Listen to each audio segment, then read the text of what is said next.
Hello, beautiful people, and welcome!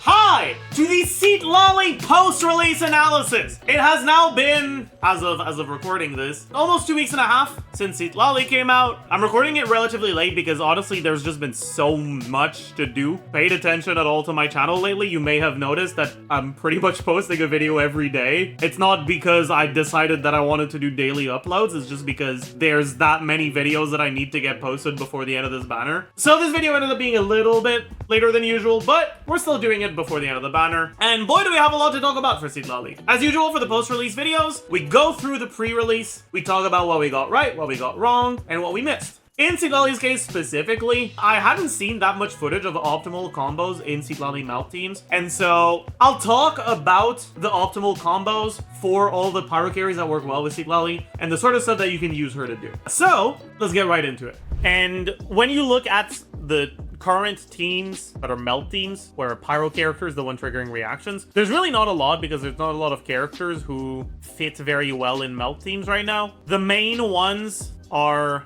Gaming, who has very slow pyro application, so you're not really gated by the speed of your cryo application. Okay, that's not entirely true. You're still kind of gated by it. The way that Gaming's application works over time is he gets an application on his burst and then he gets an application every E. But the speed of your E can change depending on the situation. The default best way to play Gaming in teams where application isn't something that's a bottleneck is going to be the juggle tech, which I'll explain when we get to the Gaming section of Citlali's teams. But for now, all you have to understand is that the juggle tech lets you get a bit more ease on Gaming. So obviously that means your E's are going to be faster, right? So that's the first way. And the second way is to ignore the juggle tech and front load 3 E's at the start, or 2 E's at the start. And either of those things can be good on Gaming. We'll talk about that when we get to the Gaming section. There's Diluc, who sees some play in melt teams for Dragon Strike bullshit, but I don't think very highly of it. Yeah, I didn't actually talk about Xianyun teams for Diluc.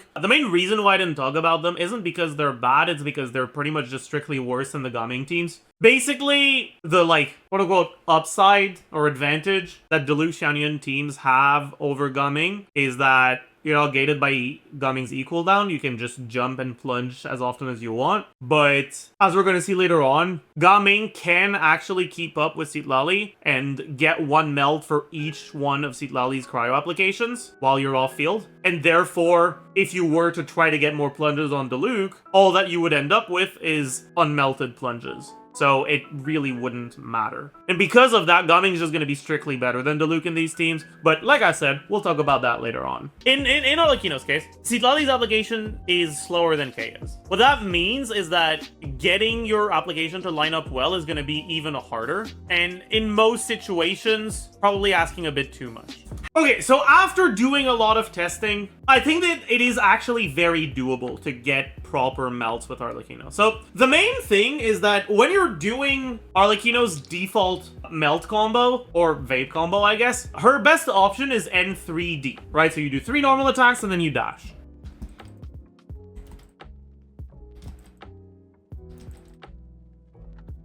When you do this, you'll react on each one of your N1s. Each one of your first attacks, right? The first attack of each string is going to react. And those strings happen faster than once every 2 seconds. It's closer to like twice per 3-point-something seconds, like 1.1, once per like 1.6 or 7 seconds. What that means is that you won't have enough cryo application with Citlali to get all melts if they start at the same time. However, if Arlecchino starts her string right before you're going to get an application from Citlali, you have your timeline like this, you have your applications for Citlali like this. If your first Arlecchino attack happens here, you'll get another one before your next Citlali attack. However, if it happens here, right, against an enemy that already has cryo, you trigger melt, reapply cryo. Trigger melt, wait a little bit, reapply cryo. Trigger melt, reapply cryo. And you can end up getting 1, 2, 3, 4, 5, 6 melts before you reapply melt before your cryo. So let's actually show how that works out in practice.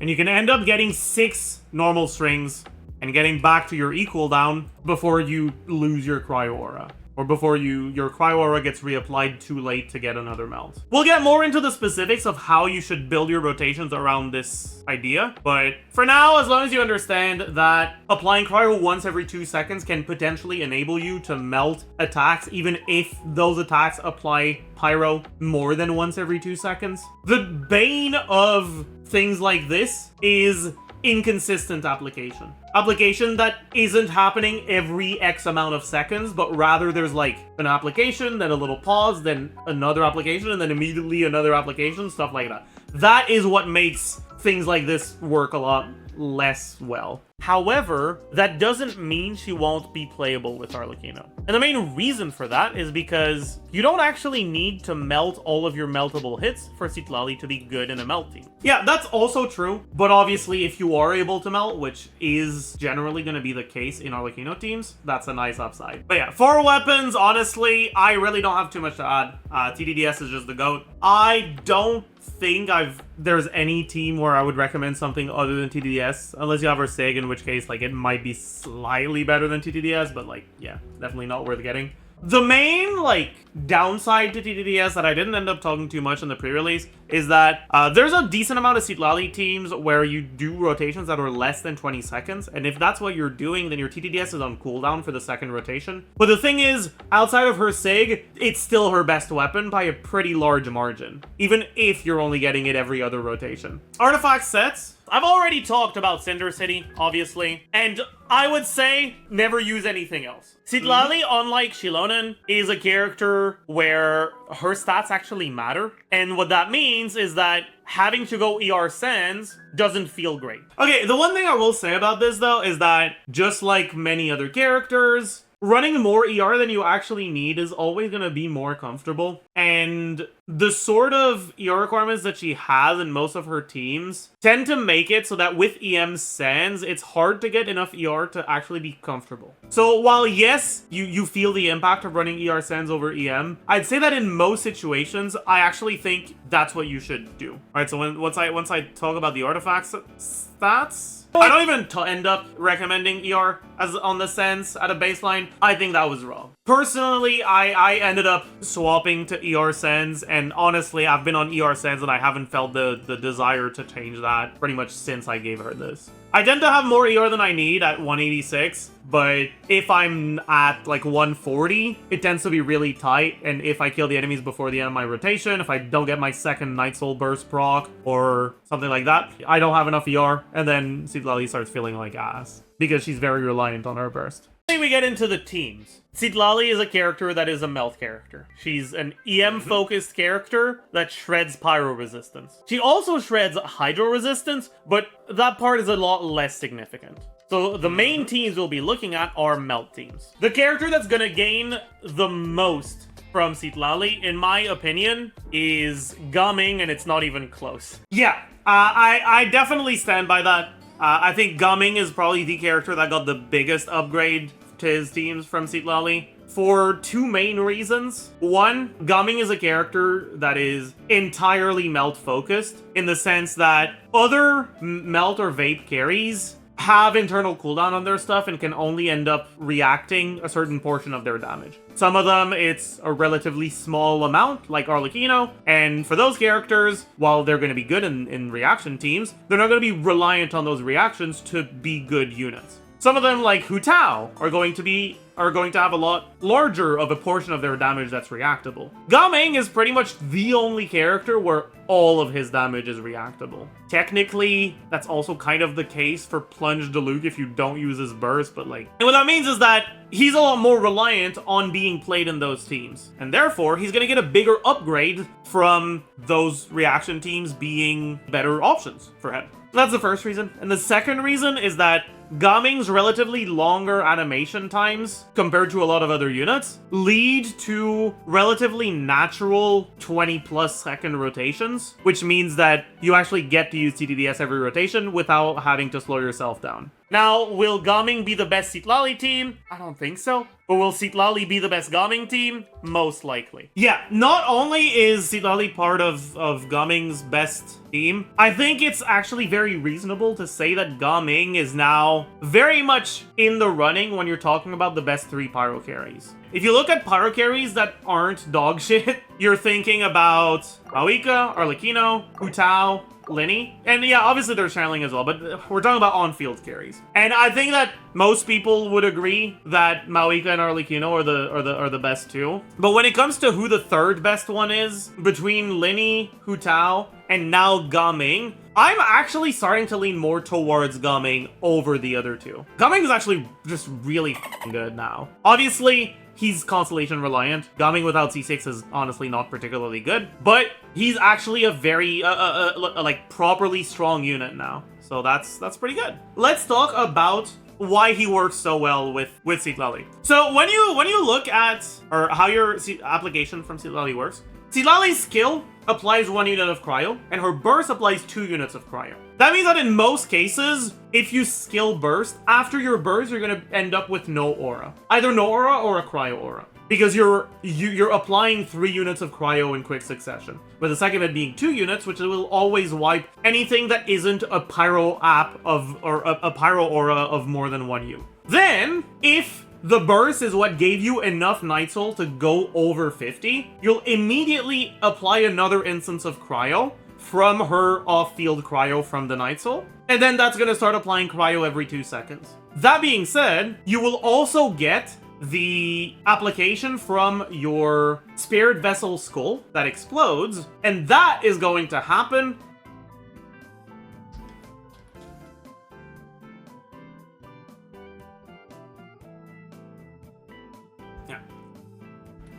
is gonna happen around the second hit of Citlali's off-field cryo hits, which is the one that doesn't apply, right? Citlali hits every second and applies cryo every other hit. And so what's gonna end up happening is after you burst, you'll get your cryo up from your skill, or from your off-field, and then 1 second later, you'll get your Spirit Skull explosion, or Spirit Vessel Skull explosion, and then 1 second later, you're gonna get your second application from your off-field, and from that point onwards, you're applying cryo every 2 seconds. What that means is that at the very start, you have a bit of front-loaded cryo application, which can allow you to react to more things if you have multiple things that need to be reacted early into a rotation. And so, when it comes to your off-field application after your burst, you get 1 from the first hit, then 1 from Spirit Vessel, and then 1 second later you get your second 1 from the off-field, and then you get another 4, for a total of 7 total applications. Now, the time that it takes for you to swap from Citlali to Gaming and use his burst is just enough time that your first hit from your off-field will hit before Gaming's burst. Then, even if you use your E instantly after that,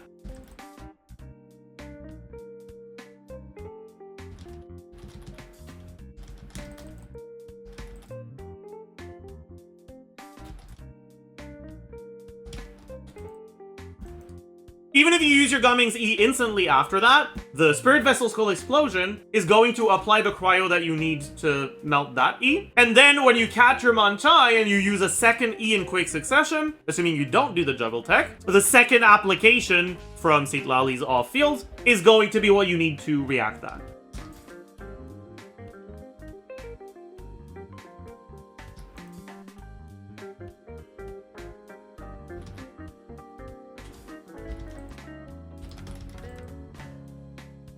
From then, you get a cryo up every 2 seconds. If you just stay in place and spam E on Gaming, you'll be Eing a little bit slower than once every 2 seconds, and that means you might end up in a situation where you get 2 cryo amps in a row without getting a melt from one of those amps. That's not ideal. That being said, if you try to do the juggle tech, which for those of you who aren't aware, Gaming can try to make it so that he always catches his Manchai after using his E instead of before. And if he does, effectively, you'll reset the cooldown right after using your E, and you basically won't have to worry about Manchai travel time. Alright, so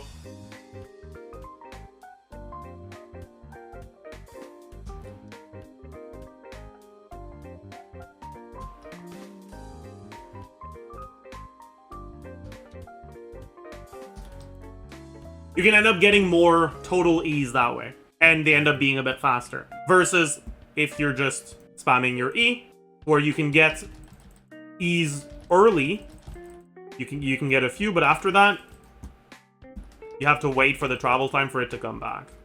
And you get a lower total amount of ease. If you do juggle tech, you have to wait after using your burst a little bit longer before you can do your first E. Because you need to catch your skill, or you need to catch your Manchai before landing. If you don't catch your Manchai before landing, when you land, you're not going to spawn another Manchai. And so you're going to lose your juggle. However, if you wait too long, you're going to end up applying the second instance of Citlali's off-field, the one that happens after the Spirit Vessel Skull explosion, before you do your first plunge. And you're effectively going to lose one melt from that. Because of that, I've found that it tends to be better to ignore the juggle tech altogether in Citlali teams, just to guarantee that you get your additional melts at the start of your rotation. Especially because if you're playing with Xianyun, which is the strongest one of the Gumming teams, you don't have that much VV uptime, and getting one more melt before your VV runs out is a massive deal in terms of the amount of damage that you're doing. And one thing you may have noticed throughout this testing is that when I have Night Soul on Citlali, I try to get rid of it before testing another, or before showing another rotation. The reason for that is because her application starts once you reach 50 Night Soul. If you reach 50 Night Soul before your burst, it will change the timing of your applications, which is going to screw over certain setups. That doesn't tend to be a problem in Abyss, because usually in Abyss, you're not going to have leftover Night Soul from the last rotation, and it tends to only really be a problem in Overworld, but it's still something to keep in mind. In any case, let me actually show how a Gumming team performs. Keep in mind, the current Blessing gives a massive normal attack pyro damage boost, which Gumming can't benefit from, and Arlecchino can, so keep that in mind for the showcase, but yeah.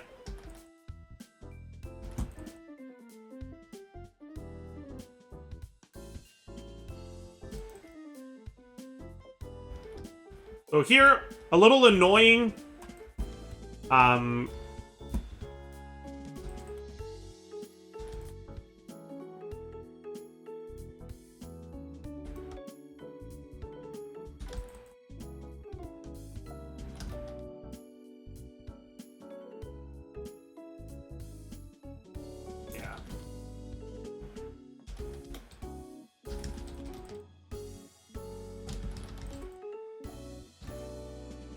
This guy's also really annoying because the pyro thingies that you throw on him,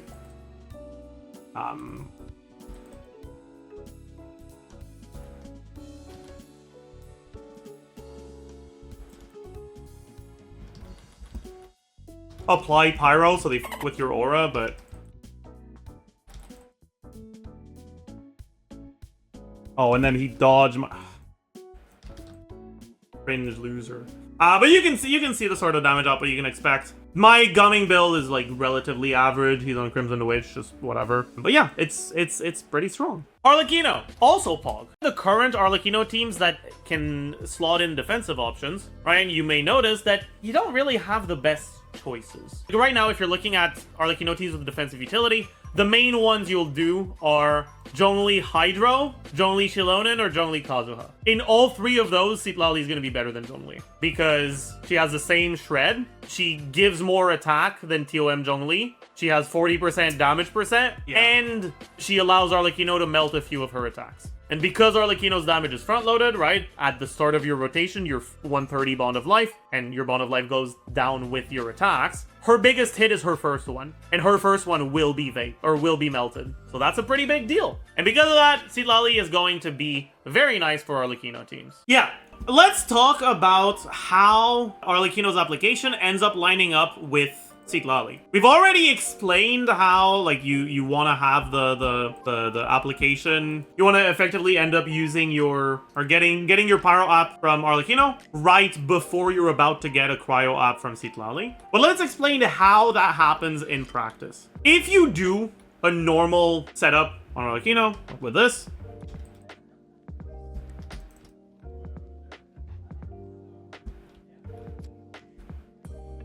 As you can see, we don't actually get anything. We don't even get a single melt. That's bad, obviously. The reason for that is because we're getting a Pyro app on the enemy from the charge attack before the first hit from the off-field Cryo. Does that mean that you don't actually have a way to deal with it? No, it doesn't. Because as it turns out, when it comes to Arlecchino, right? You don't actually need to do the charge attack to get your Bond of Life. You just need to input the charge attack start. So you can do this, and you still get your Bond of Life. So the setup you're supposed to do is a similar thing.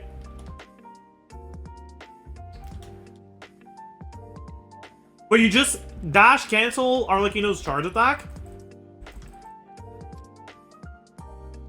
And you get all your stuff without a problem.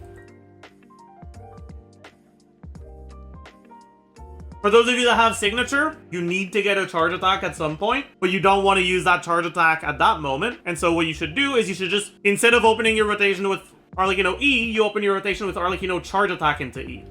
As you may have noticed if you were paying close attention to the aura while I was doing this testing, we get the third off-field application from the second hit of the off-field, the hit after the Spirit Vessel explosion. We get that third hit right after we melt from the second hit, the one from the Spirit Vessel skull explosion. What that means is that if you take too long to swap to Arlecchino and do your charge attack and then dash cancel, you might end up applying your Cryo before instead of after, and that will f over your setup. And that also means that if you have really high ping, this setup might be rough to do. You have enough wiggle room that it's still doable on like 200-ish ping, but it starts becoming a lot more tight and a lot harder to do at that amount of ping. That being said, just like I mentioned in the pre-release, Citlali is so strong in these themes that even if this happens, she's still better than the alternatives. Right? She's still better than using Doble or another defensive utility option, even if this happens. A good part of that is because in Arlecchino's case specifically, she front-loads her damage a lot. The more Bond of Life she has, the more damage she does, and she starts her rotation with a lot of Bond of Life, and that goes down over time. So her damage goes down over time, which means that as long as you're melting the first few hits, the ones that deal the most damage, you're not losing out on that much. Anyways, let's show the sort of numbers that you can actually expect to see. Keep in mind, I'm on 4 Glad, not on 4 Whimsy, but my artifact quality on Glad is actually really good. And this is, by the way, without swapping Xianyun to her optimal set, because I'm too lazy to swap her off of Syndicity and then back on whenever I want it. But as you can see, we still get some pretty solid damage.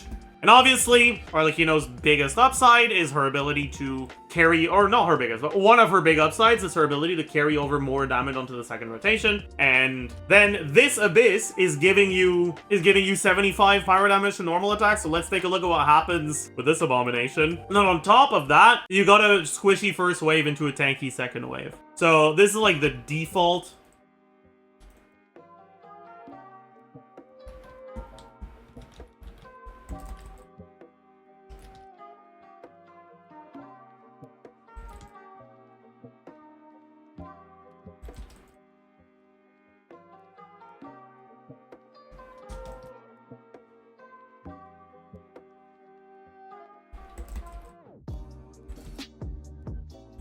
The default result.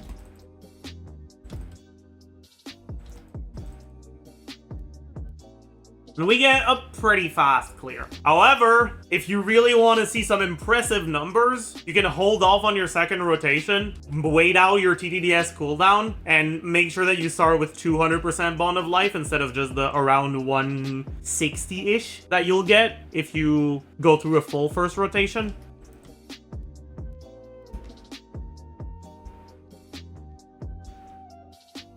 Alright, so I keep at least 70% Bond of Life. Let's wait for the fruits.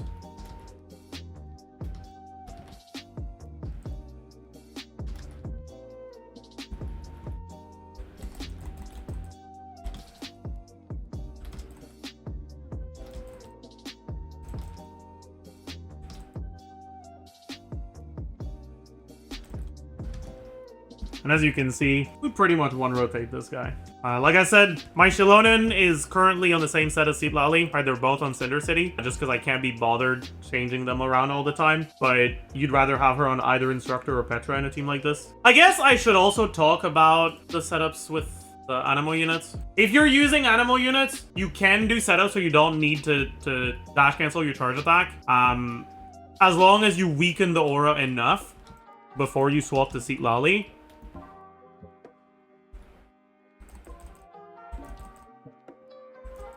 You'll be fine. But you need to weaken the aura a lot before you swap to Citlali. So you need to apply Animo twice, and if you're in AoE, it won't work. So on Sucrose, you need to either N1E or E twice. On Kazuha, you can just E. I guess you might also be able to do it if you E N1 burst on Shilonen, actually. I guess I didn't talk about this, and I should have.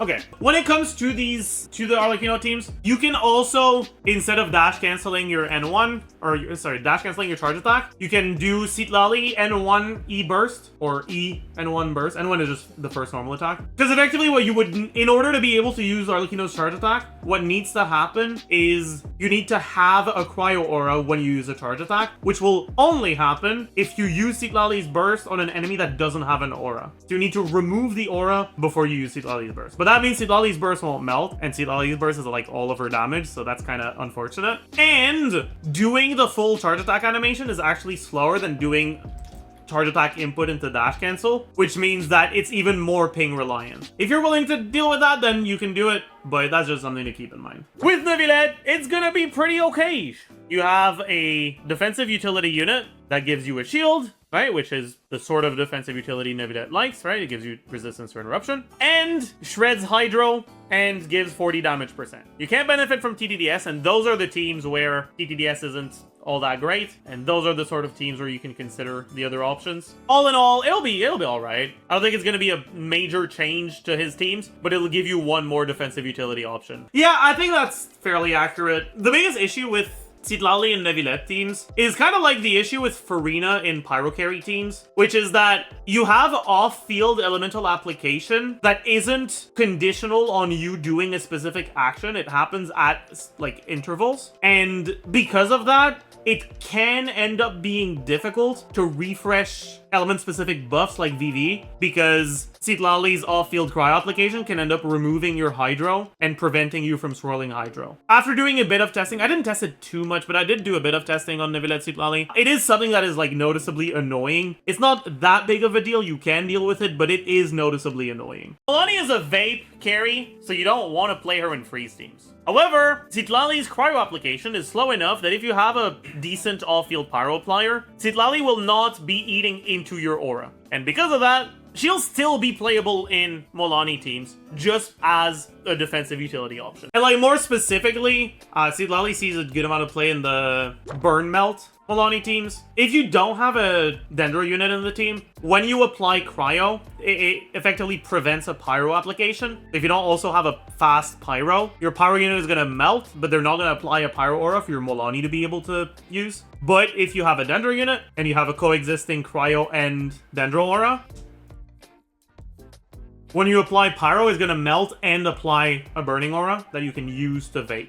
And so Citlali mostly see plays in Mualani teams that also run a Dendro unit, because otherwise the timing can end up being a little rough. Or in teams that have very fast Pyro with certain lane. And finally, Mavuika! Pog. If you want to know more about the synergy between Citlali and Mavuika, check out the Mavuika pre-release video. Check out the post-release if you want my extended thoughts on it. It's even better than I thought it would be. Yeah, and also something that I haven't mentioned in the pre-release, or in the post-release, because I found out about it after I recorded the post-release, is the bullshit 5 melt Citlali setup for Mavuika. It's not a real thing, but it is. And I've already talked about how what ends up happening when you play Citlali for your off-field app is you get one hit from your E initial hit, then one hit from your Spirit Vessel Skull, and then a second hit from your E, right? So 3 in quick succession at the start, and then whatever garbage is left. Well, Mavuika's burst animation is pretty much exactly if you're swapping from Citlali to Mavuika and using her burst instantly. Her burst hits here.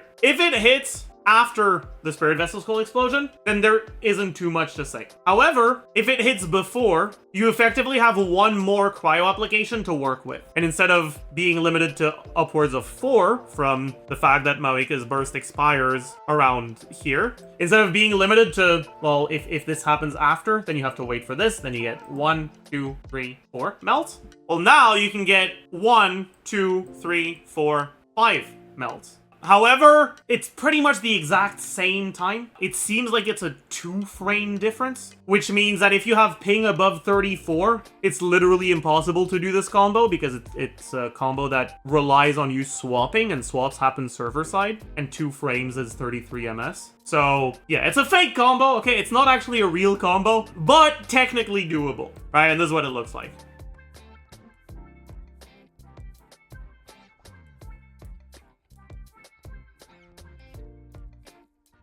Alright, that's 1 melt, 2 melts, 3 melts, 4 melts, 5 melts. 5 melts on the charge attack hits after the burst, so 6 melts if you include the burst. Meta and is hesitating between Citlali and Mavuika. Who should you go for? I'd say that Mavuika is a character who is stronger than Citlali, but lower pull value because she's a carry. Teams with other pyro carries using Citlali versus Mavuika teams without Citlali, I'd probably lean a bit more towards the pyro carry teams with Citlali. But that's assuming you already have well-built pyro carries. But I think it's also important to realize that characters like Citlali are only as good, are only good insofar as you actually need them for your teams. Which means they're very vulnerable to being pushed out by the release of other characters that fulfill their role in those teams. There's a lot of teams that we've mentioned where Citlali is good not because she enables melt, because her application isn't really good enough to do that, but just because she gives a bunch of buffs. But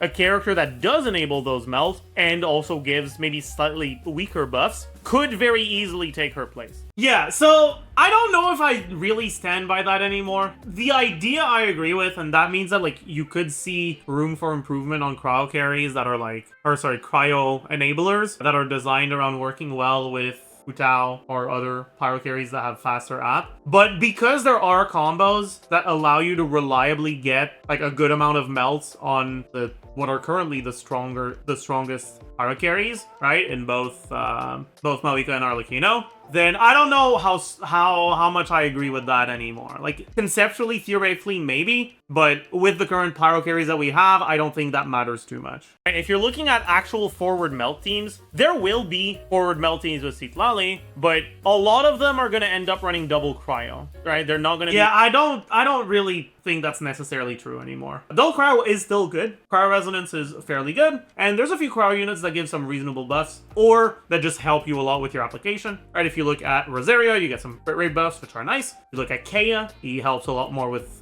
the application. And if you look at Diona, at C6, you get an EM buff, right? But you have a few options, but none of them provide like a very large amount. They're all just like a nice little thing on top of cryo resonance, on top of making your reaction setups easier. Now, am I saying that will be bad? No, not at all. Double cryo will become a much stronger core for pyro carries. Much stronger with Citlali's release. But it is a fact that for a lot of these carries, you will need to play double cryo if you want to get forward melts on your pyro carries. Yeah, like for a lot of the pyro carries, sure, but for the best pyro carries, you don't. All in all, Citlali is a fairly interesting character. Assuming she stays in the same state, she's gonna push melt teams a lot more to the forefront of the meta. You won't dislodge vape teams as meta teams, but you'll get a lot more alternatives to those vape teams from Citlali. The one thing I'll add, the one thing I wish they gave Citlali is I wish she had 20% Cryo Res Shred in her kit as well. You might be thinking, well, Zajef, obviously you do. That would be nice for Ayaka. That would be nice for Risley. That would be, like, sure. But that's not actually why. The main reason why I wish she had Cryo Res Shred is because I wish she worked as a transformative reaction carry. Citlali is an EM scaling unit, so you are going to build her with EM. And they literally just buffed Superconduct massively. They tripled Superconduct's base damage, and I do wish that she had Cryo Res Shred in her kit to buff that Superconduct damage, which is cryo damage, to make those teams a little bit nicer. Even if she did, those teams would still be kind of ass, right? There's still just not enough synergy. Not enough to make them work yet. Maybe one day, who knows. But if you want to see some awful gameplay and horrible, anger-inducing team ideas, you can check out Soluna's video on Superconduct Citlali. It made me angry, and it made me play it, and then playing it made me even more angry because it felt like ass. But we still managed to max start! We got our max stars in this abyss with Superconduct Citlali, okay? Sure, Auroron kind of carried, and Fischl kind of carried, and Xianyun kind of carried. If it works, it works. Okay, yeah, so I find it to be a little unfortunate that she doesn't shred Cryo RES, but it is what it is. In any case, that's going to do it for the post-release. Citlali is honestly just a strong character. To like elaborate on Mavuika versus Citlali, like I said, I think it's just a matter of whether you already have a good pyro carry or not. I do think that the gap between Mavuika teams with Citlali and without her is pretty big, right? Like the best Mavuika team is this, and Xianyun isn't like necessary for the team. You can also use like this or this. And when it comes to non-Citlali teams, you kind of need to have Xianyun for them to be good. You'll have some fine teams with Auroron, but they will be significantly worse. Same for Kachina. But you've got like this, which is pretty solid. If you're comparing it to teams with other pyro carries, you'd be able to do something like this. If you don't have Xianyun, you can do something like this. Downgrading to an Anemo unit instead of Xianyun in these melt teams outside of Mavuika is less of a downgrade because you're not relying on fighting spirit generation through Night Soul points. A team like this is really strong, and I definitely prefer playing a team like this over a team like this if you don't have Xianyun or Citlali. But if you do have Xianyun, I think both of these teams are honestly relatively similar in how I feel about them, how strong I feel they are. But yeah, that pretty much does it for Citlali. Remember, don't spend money on this shit game. Citlali is just another nice option for a lot of pyro carries. I've been enjoying her. I wish you had an actual reason to do this, because the pillow's so cute. And then this plunge attack is also so cute. And I wish it wasn't just ass. But I mean, this is the same phenomenon as the Xiao normal attack animations looking really cool. They always give the best animations to the part of a character's kit that just completely sucks. It is what it is. Anyways, as usual, thanks for watching. Leave a like, comment, subscribe, all the good YouTube stuff, and I'll see you guys in the next one. Bye, YouTube.